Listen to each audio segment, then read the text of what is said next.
Special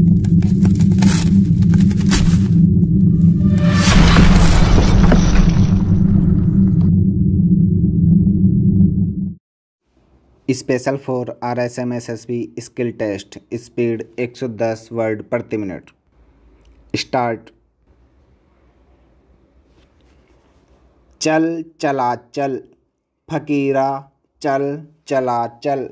यह गीत एक फिल्म में आया और जीवन का लगभग अर्थ ही बदलने लगा। देश में आज अधिकांश व्यक्तियों के पास प्राय मोबाइल देखने को मिल जाता है।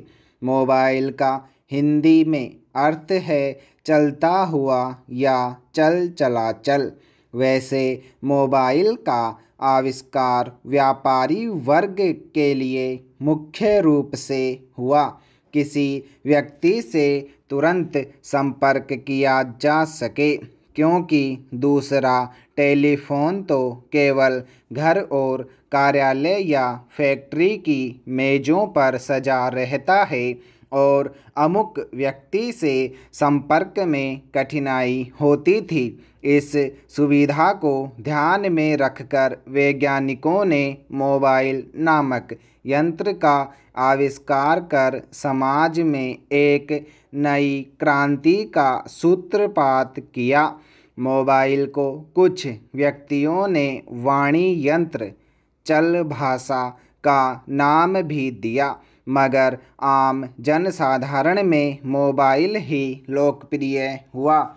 मोबाइल का लाभ इतना हुआ कि दूर गए व्यक्ति से जब चाहे तब संपर्क स्थापित किया जा सकता है और अपनी समस्या का समाधान हो जाता है। व्यापारी वर्ग, आम जन साधारण वर्ग, अधिकारी वर्ग, नेता वर्ग, विद्यार्थी वर्ग इस मोबाइल सेवा से लाभान्वित हुआ है। वर्तमान में मोबाइल का सौंदर्यीकरण हुआ है।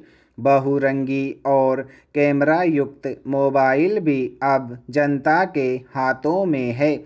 यह भी देखा गया है कि मोबाइल में FM, रेडियो, कैलकुलेटर, कैमरा आदि अनेक क्रियाएं आ गई हैं और मोबाइल अधिक सुविधाजनक हो गया है। मोबाइल के लिए देश में Airtel, Hutch, Tata, Dolphin, Reliance, Garud आदि अनेक कंपनियां काम कर रही हैं। कुछ कंपनियों ने फ़ोन आने की जीवन भर की सुविधा इनकम की योजना लागू कर मोबाइल को जन जन की पहुंच के लिए अधिक लोकप्रिय बना दिया है। देश विदेश में कहीं भी मोबाइल के माध्यम से बात की जा सकती है। मोबाइल सेवा एक जो सबसे बड़ा लाभ हुआ है कि तारों के झंझट से मुक्ति मिल गई है। अब न तार काटने का खतरा, न फ़ोन खराब होने का डर। बिना तार के मोबाइल हर समय काम करता है। जब चाहो अपने परिचित मित्र से बात कर लो। मोबाइल में यह सुविधा उपलब्ध है। मोबाइल व्यापारी, अधिकारी या अन्य कामकाजी के हाथ में कार्य क्षमता के अनुसार सही है और इसका प्रयोग भी उपयोगी है, लेकिन असामाजिक तत्वों ने मोबाइल का उपयोग गलत कार्य के लिए कर दिया है। यह काम समाज के लिए हानिकारक है। यही नहीं, आज की युवा पीढ़ी ने तो केवल मोबाइल को मन बहलाने का साधन बनाकर समाज में विषैलापन फैलाने का जो घिनौना कार्य किया है, वह समाज के माथे पर कलंक है। विज्ञान ने समाज के उत्थान के लिए और निरंतर प्रगति के लिए फ़ोन के क्षेत्र में एक नई क्रांति मोबाइल के माध्यम से जो दी है, उसका समाज ने और देश के युवा वर्ग ने गलत प्रयोग कर मोबाइल को ही बदनाम कर दिया है। मोबाइल की SMS प्रक्रिया के माध्यम से विद्यालय का छात्र वर्ग अश्लीलता के नए सोपान पार कर रहा है। यहाँ प्रश्न यह भी उठता है कि विद्यालय के छात्र वर्ग के हाथ में मोबाइल का क्या औचित्य है। छात्र वर्ग कोई व्यापार या व्यवसाय तो कर नहीं रहा, केवल विद्या अध्ययन के फिर उसे मोबाइल जैसे उपकरण की क्या आवश्यकता आ पड़ी। यह अभिभावक भी इसके लिए दोषी हैं, जिन्होंने किशोर को शीघ्र युवा होने का प्रोत्साहन दे दिया। यदि ऐसा नहीं है तो फिर विद्यालय के एक छात्र द्वारा अपनी सहपाठी छात्रा के अश्लील चित्रों का अपने मित्रों के मोबाइल पर प्रसारण किस सभ्यता को उजागर करता है।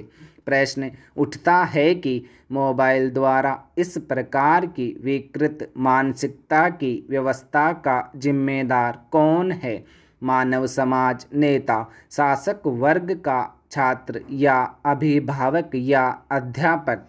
यह सच है कि इस प्रकार की क्षणिक मानसिक संतुष्टि के लिए या थोड़े से पैसों के लालच में हम किसी की बहन बेटी की इज्जत बेचने में संकोच नहीं करते, किंतु यदि सोचा जाए कि वह बहन बेटी हमारी अपनी भी तो हो सकती है, युवा छात्र वर्ग के अतिरिक्त समाज के अन्य युवा वर्ग के हाथों में आया हुआ मोबाइल तो कब क्या गुल खिला दे, यह कल्पना भी सहज की जा सकती है।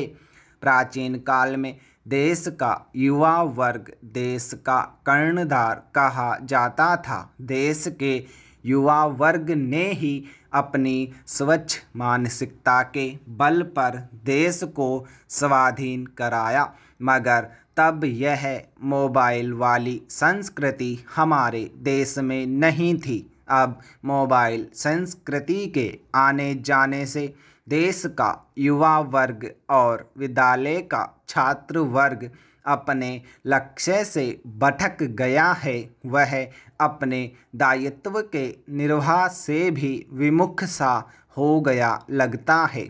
आज यदि देखा जाए तो हाथ में मोबाइल लेकर देश की युवा पीढ़ी पथभ्रष्ट हो रही है और यह युवा वर्ग की मानसिक कुंठाओं का ही परिणाम है, क्योंकि आज का बालक शीघ्र युवा होने की चाह लिए बैठा है। देश के छोटे छोटे बच्चों के हाथों में मोबाइल को नहीं, कैमरे जैसी चीज़ें विनाश की पराकाष्ठा है। एक विनाश जो आणविक है, परमाणु तकनीक आदि भौतिकता भी देन है, जिससे बस्ती घर मानव सुरक्षित होते हैं, मगर मन और बुद्धि का विनाश हो जाता है। मन में कुंठा प्रबल होती है और सोचने की क्षमता शून्य होने लगती है और मन केवल वासना के अतिरिक्त और कुछ सोच नहीं पाता। यदि मोबाइल इस दिशा में इतना उन्नत न होता तो संभवतः युवा पीढ़ी पथभ्रष्ट न हो पाती। मोबाइल को केवल विशेष कार्य में प्रयोग में लाना तो हितकर है, मगर असामाजिक गतिविधियों में मोबाइल का प्रयोग व्यक्ति समाज के लिए हानिकारक ही कहा जाएगा। हमें विज्ञान की इस उपलब्धि से लाभ लेना चाहिए और संभव हो सके तो इस मोबाइल के दुरुपयोग से स्वयं को बचा रखा जाए।